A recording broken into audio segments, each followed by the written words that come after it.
आज जो चुनाव हुए हैं उसमें मैं समझता हूं कि मेरा ऐसा मानना है कि ये सरकार हारी है। भले ही बीजेपी के कैंडिडेट ज्यादा जीते हैं, मैं स्वीकार करता हूं, लेकिन सरकार हार गई क्योंकि जिस दोषा में किरोड़ी लाल जी की प्रतिष्ठा का सवाल, टिकट के लिए 3-4 महीने से उन्होंने आटी पार्टी ले रखी थी, वो कैबिनेट में शामिल नहीं हो रहे थे, इस्तीफा दे रखा था, और फिर पूरे उपचुनाव में उन्होंने एक दिन भी दूसरी जगह प्रचार नहीं किया, केवल और केवल दोसा संभाला। जो भजन लाल जी कह रहे हैं कि भजन लाल जी की ये जीत वो जीत, मैं कह रहा हूं भजन लाल जी नॉमिनेशन में भी गए, भजन लाल जी ने पैदल यात्रा भी, रोड शो भी वहां पर किया, और शायद जूते चप्पल भी उन्होंने नहीं पहने। और जो प्रयास सरकार ने साम दाम दंड भेद जिसको कहते हैं, बूथ कैप्चर भी कराए, कुछ कराए, और अभी भी असफल प्रयास कर रहे हैं। सरकार की इससे बड़ी कोई हार हो नहीं सकती।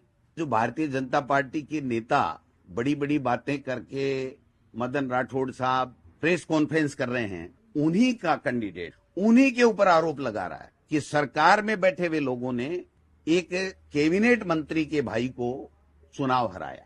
उनके बयान बोल रहा हूं मैं, दूसरे के बयान नहीं बोल रहा हूं।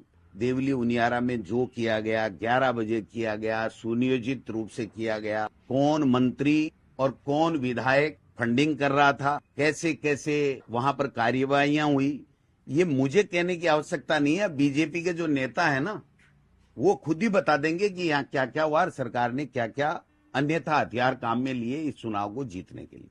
तो ये जो चुनाव होते हैं, उपचुनाव, वो लगभग जो सरकार में होते हैं उनके पक्ष में जाते हैं, क्योंकि लोगों को ये लगता है ये 4 साल यही सरकार रहनी है, इन्हीं से हमें काम कराने हैं। देखिए, पिछले समय 9 चुनाव हुए थे, उसमें से केवल एक भारतीय जनता पार्टी जीती थी, एक भारतीय जनता पार्टी जीती थी, एक समझौते के साथ में बेनीवाल जी के भाई जीते थे, बाकी सारे हम ही जीते थे, तो दूसरा थोड़ी जीता था।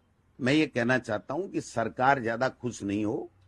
इस 10 महीने में, 12 महीने में उन्होंने कुछ भी नहीं किया है। अगर कुछ किया होता तो एक मंत्री, मुख्यमंत्री सारा जोर लगाने के बावजूद भी इतना बड़ा कद्दावर नेता है, वो चुनाव नहीं हारता।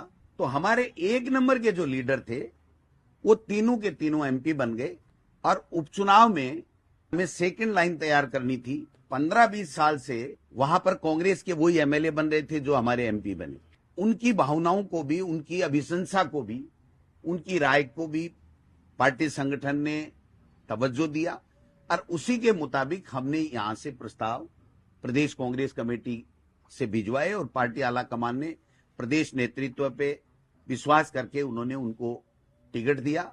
इन दोनों सीटों के ऊपर हम वो नहीं कर पाए जो हमें जीतनी चाहिए थी, हम नहीं जीत पाए। 11 सीटें एमपी की हम चुनाव जीते, सबने मिलकर काम किया, और इस चुनाव में भी हमने सबने मिलकर के काम किया।